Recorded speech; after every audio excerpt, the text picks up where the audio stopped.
सितंबर 2025 की ये बात है। दिल्ली में विवेक विहार एक कॉलोनी है। यहीं पर एक बड़ी सी कोठी होती है और उस बड़ी सी कोठी के अंदर एक नौकरानी जो कि यहीं रहती है 24 घंटे, यहीं सोती है, यहीं खाती है और यहीं पर काम भी करती है। एक रात सोते सोते उस लड़की को अचानक से एक सपना दिखाई देता है और उसकी बहुत जोर से चीख निकल जाती है। जैसे उसकी चीख निकलती है, मालिक और मालकिन जो होते हैं दौड़ते हुए उस लड़की के पास पहुंचते हैं। वहां जाने के बाद देखते हैं, उसे पूछते हैं, बेटा क्या हुआ, कैसे परेशान हो।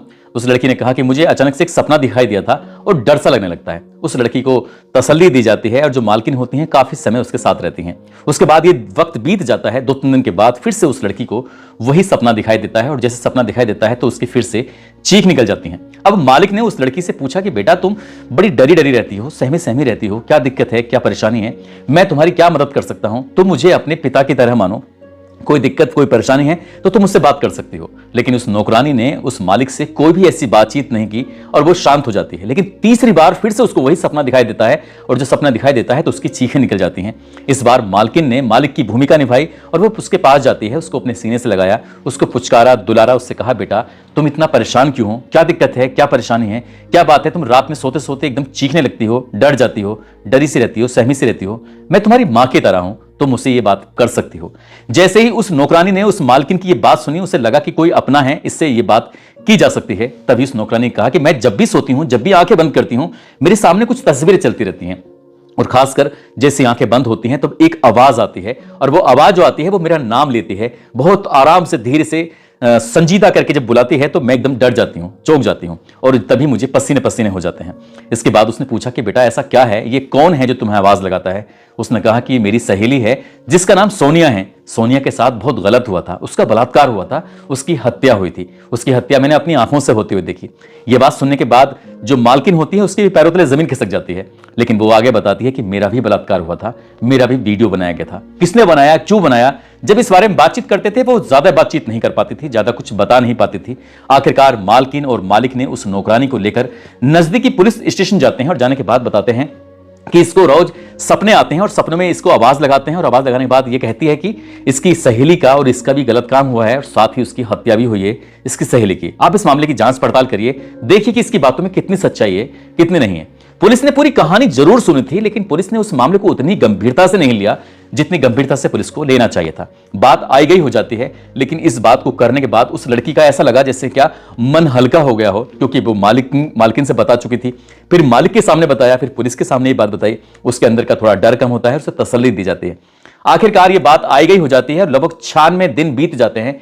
96 दिन बीत जाने के बाद जिस लड़की के बारे में बात कर रही थी उसकी लाश अचानक से सामने आ जाती है और एक चमत्कार होता है। और जब चमत्कार होता है तो पुलिस इस मामले में फिर काम भी करती है। लेकिन वहां की पुलिस काम नहीं करती, बल्कि जहां पर वो लाश मिलती है वहां की पुलिस काम करती है और लोग फिर इस बात में खूब वाहवाही करते हैं। क्या है पूरी कहानी, इस कहानी के माध्यम से समझते और जानते हैं।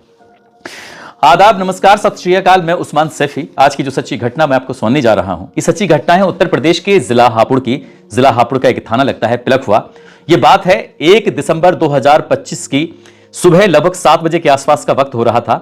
पिलखुआ थाना क्षेत्र में नेशनल हाईवे 9, वहां पर रामा अस्पताल है और रामा अस्पताल के ठीक सामने एक ईख का खेत है और ये ईख का खेत कास्तला कासमाबाद निवासी योगेंद्र का खेत है। इस खेत में एक व्यक्ति अचानक ही टॉयलेट करने के लिए रुक जाता है और जैसे ही रुकता है तो इस राहगीर की नजर पड़ जाती है एक सूटकेस पर। काले रंग का सूटकेस होता है, वो थोड़ा उसके पास जाता है तो उसमें से दुर्गंध आ रही थी। उसे लग जाता है कि कुछ ना कुछ तो इसमें है और इसकी सूचना पुलिस को देना चाहिए। उसने एक जिम्मेदार नागरिक का फर्ज निभाते हुए 112 नंबर पर पुलिस को फोन करता है और पुलिस को फोन करने के बाद पूरी लोकेशन बताता है। कहता है कि साहब यहां पर एक सूटकेस है, काले रंग का है, इस तरह से है, यहां रामा हॉस्पिटल है, उसके ठीक सामने आप आ जाइए। जब पुलिस को सूचना मिलती है तो 112 नंबर की पूरी टीम पहुंच जाती है। साथ ही नजदीकी पुलिस स्टेशन यानी कि शिवपाल सिंह अपनी टीम के साथ पहुंच जाते हैं और इस जिले के एक एसपी होते हैं ज्ञानेंद्र सिंह, वो भी मौके पर पहुंच जाते हैं। फॉरेंसिक टीम भी पहुंच जाती है, डॉग स्क्वाड और कई टीम थी जो यहां जांच पड़ताल के लिए पहुंच जाती हैं। आखिरकार पुलिस की मौजूदगी में वीडियोग्राफी हो रही है। जब उसकी चैन खोली जाती है तो चैन खोलने के बाद पता चलता है कि एक लड़की की लाश थी। ऐसा ही अंदाजा लगाया जा रहा था कि ये लड़की की लाश है या किसी महिला की लाश है, लेकिन इस अंदाजा ये भी लगाया जा रहा था कि लगभग ये 10 या 12 दिन पुरानी ही डेड बॉडी है। उसकी लाश को कब्जे में लेने के बाद पुलिस ने जांच पड़ताल की और यहां घटनास्थल से तमाम सबूत जुटाने की कोशिश की जाती है। आसपास के इलाके में जितने भी सीसीटीवी कैमरे लगे हुए थे, हर सीसीटीवी कैमरे को खंगाला जाता है। लेकिन पुलिस के हाथ कुछ नहीं लग रहा था, जिसकी वजह से ये पता चल सके कि आखिरकार मरने वाली लड़की कौन है और किसने इसकी हत्या करके यहां पर फेंका है। पुलिस एक तरह से उसके वक्त बीतने लगता है और जैसे वक्त बीत रहा था तो लेकिन पुलिस को कोई सफलता नहीं मिल पा रही थी। पुलिस ने आसपास के जिलों के सभी थानों को ये सूचना भेजी, आसपास के प्रदेशों तक को ये सूचना भेजी। पुलिस ने जो अपने कुछ ऐसे सोशल मीडिया पर अपने बनाए हुए प्लेटफॉर्म हैं वहां पर भी ये सूचना डाली जाती है, लेकिन इस लड़की के नाम की कोई भी ऐसी सूचना पुलिस के पास नहीं पहुंचती, ना ही कोई गुमशुदगी दर्ज होती है। तो पुलिस वाले ये सोचकर कि आखिरकार इसका हत्या का खुलासा कैसे हुआ कैसे नहीं होगा, लेकिन पुलिस अपने इस तरह से जांच कर रही थी। आखिरकार एक पोस्टर तैयार किया जाता है और वो पोस्टर तैयार करने के बाद कई टेंपू के पीछे लगाते हैं, बसों के पीछे लगाते हैं, रोडवेज पे लगाते हैं, जहां पर पब्लिक का बहुत आना जाना था वहां पर वो पोस्टर चस्पा कर दी जाते हैं, ताकि जो भी जानकारी मिली है, सूटकेस का रंग बताया गया, एक लड़की के ऊपर जो कपड़े थे, जो कपड़े पहने हुए थे उसके कपड़े बताए गए, उसके बालों की लंबाई बताई गई, एक ऐसा हुलिया तैयार किया गया और उस हुलिये की जानकारी पोस्टर में चस्पा कर दी जाती है। लेकिन पुलिस के पास कोई इंफॉर्मेशन नहीं आ रही थी। यह तारीख है 12 दिसंबर 2025। एक टेंपू है जो कि आगे चल रहा है, एक बड़ा कारोबारी है, बड़ा बिजनेसमैन है जो कि उसके पीछे चल रहा है। उस कारोबारी ने बार बार अपनी गाड़ी का हॉर्न बजा रहा था, लेकिन वो टेंपू वाला सुनने को तैयार नहीं हो रहा था। इसी बीच में उस टेंपू वाले पर इतना गुस्सा आता है उस कारोबारी पर को कि वो कहता है कि तुम क्या साइड नहीं दे सकते, और मैं तुम बार बार हॉर्न बजा रहा हूं, तुम रुकने को तैयार नहीं हो। वो इतना गुस्से में आता है, गुस्से में आने के बाद उतर के उसको डांटना फटकारना शुरू कर देता है। डांट फटकार कर जैसे ही वो ये जो बिजनेसमैन है वहां से हटता है तो उसकी नजर टेंपू के पीछे एक लगे हुए पोस्टर पर पड़ जाती है। उस पोस्टर को देखता है और देखते ही उस टेंपू वाले को रोकता है। रोकने के बाद पूरी जानकारी कलेक्ट करता है और कुछ जानकारी कलेक्ट करने के बाद उस मोबाइल से फोटो खींचता है और मोबाइल से फोटो खींचने के बाद जब अपने घर पहुंचता है, घर में एक नौकरानी है जो वहां पर उसके काम करती है। उस नौकरानी से बात करता है कि बेटा, जैसी तुम बातें बता रही थी वैसी बातें तो इस पोस्टर के अंदर लिखी हुई हैं। मुझे तो ऐसा लगता है कि जो तुम्हारी सहेली है कहीं ऐसा तो नहीं है इस सूटकेस के अंदर ही पैक कर दी गई हो। बस इतना सुनना था। उसके बाद उस नौकरानी को वो बिजनेसमैन जो होता है अपने साथ बिठाता है। साथ बिठाने के बाद सीधा पहुंच जाता है पिलखवा थाने, और पिलखवा थाने में ले जाने के बाद कहता है कि साहब कुछ जानकारी ये मेरी नौकरानी है, ये आपको देना चाहती है, आपसे बातचीत करना चाहती है। तभी उस नौकरानी ने कहा कि साहब मुझे तारीख याद है। वो तारीख थी 28 अगस्त 2025। उसकी सहेली जिसका नाम सोनिया होता है, सोनिया की हत्या हुई थी। और ये कपड़े देखकर मैं साफ साफ अंदाजा लगा सकती हूं कि ये कपड़े उसी के हैं। जैसे ही पुलिस वालों ने ये बात सुनी, क्योंकि जो उसके अवशेष मिले थे उनका अंतिम संस्कार कर दिया जाता है, क्योंकि 72 घंटे तक पुलिस ने इंतजार किया और जब किसी ने क्लेम नहीं किया तो उसके बाद फिर जब उसका अंतिम संस्कार हो जाता है। लेकिन सामान जो होते हैं, फोटो जो होते हैं, फोटो को देखकर उसने पहचान लिया था कि ये उसकी सहेली है। लेकिन ये काम किसने किया है, तभी वो एक नाम लेती है और नाम था अंकित का। अंकित जो कि हापुड़ जिले का ही रहने वाला होता है। उसका थाना सिंभावली लगता है, सिंभावली का गांव लगता है नवादा कला। और उसकी पत्नी जिसका नाम कलिस्ता उर्फ काली होता है, जो कि झारखंड के जिला सिमडेगा का एक थाना लगता है ठेठा इंगर, और ठेठा इंगर थाना क्षेत्र का गांव लगता है केरैया कुडपानी। वहां की रहने वाली होती है कलिस्ता उर्फ काली। और अंकित जो कि हापुड़ के सिंभावली का रहने वाला होता है। पुलिस ने अपनी टीमों का जाल बनाया और जाल बनाने के बाद आखिरकार अंकित को और उसकी जो पत्नी होती है कलिस्ता, इनको गिरफ्तार कर लेती है। और गिरफ्तार करने के बाद फिर उनसे पूछा जाता है, उनसे जानकारी जुटाई जाती है। दरअसल जब जानकारी जुटाई जाती है पता चलता है कि जो कलिस्ता उर्फ काली है ये अंकित उसका दूसरा पति है। पहले पति का नाम साहू होता है, साहू भी झारखंड का ही रहने वाला होता है।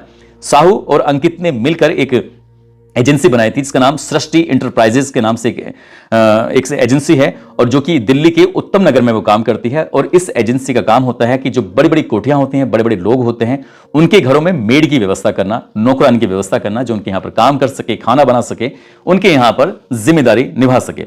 अब जब उनसे पूछा जाता है कि सोनिया की हत्या तुमने क्यों की, इसके पीछे का क्या कारण है, तब उसने कहानी बताना शुरू कर दिया। उसने बताया कि साहब एक रोज की बात है, वो अपने घर पर बिल्कुल अकेला था और उस वक्त सिर्फ सोनिया थी। सोनिया को देखकर उसका दिमाग खराब हो जाता है, यानी कि उसकी नीयत खराब हो जाती है, और उसके साथ उसने गंदा काम करने का कोशिश की। उसने विरोध करने की कोशिश की, उसने उसको डांटा फटकारा, लेकिन उसे डर लग रहा था कि ये बात कहीं लीक ना हो जाए, इसलिए उसने उसके साथ गलत काम तो किया ही किया, लेकिन उसका पूरा का पूरा वीडियो अपने मोबाइल में कैद कर लिया और ये कह दिया उससे कि अगर तुमने भविष्य में ये बात कहीं दोहराने की कोशिश की तो देख लेना ये वीडियो लीक कर देगा।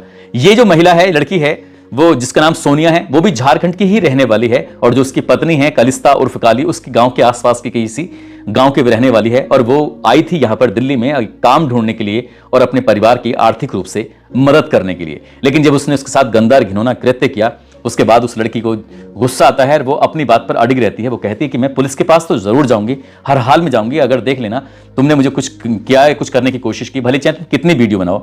उस लड़की को समझाया जाता है, बुझाया जाता है। अभी कलिस्ता को बात पता चल जाती है, कलिस्ता यानी कि उसकी अंकित की पत्नी जो होती है, तो उसने कहा कि बेटा ये बात तुम किसी को मत बताना, अगर ये बात पता चलेगी तो बड़ी बदनामी हो जाएगी।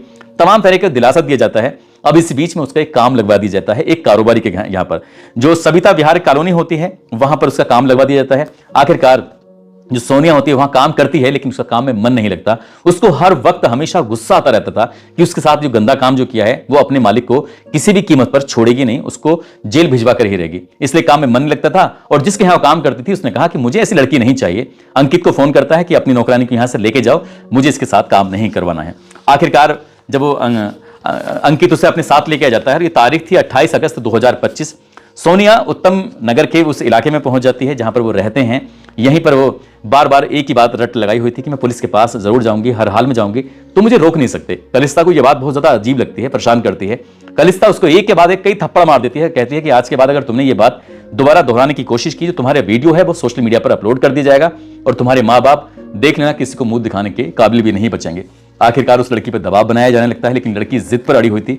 वहीं पास में डंडा पड़ा हुआ था, अंकित ने डंडा उठाया और एक के बाद एक उस सोनिया को डंडा मारना शुरू कर देता है। आखिरकार कब न जाने उसको ऐसा डंडा लग जाता है जिससे वो बेहोश हो जाती है और बेहोश होने के बाद फिर उसको होश आता ही नहीं है। कुछ देर के बाद पता चलता है कि उसकी मौत हो चुकी है। इस घर में उस वक्त सोनिया के साथ साथ संजीदा भी मौजूद थी और संजीदा अपनी आंखों से इस दृश्य को देख रही थी। जैसे संजीदा देखती है तो उसको डरने लगती है, घबराने लगती है। लेकिन इसी बीच में पति और पत्नी के दिमाग में एक खुराफाती ख्याल आता है।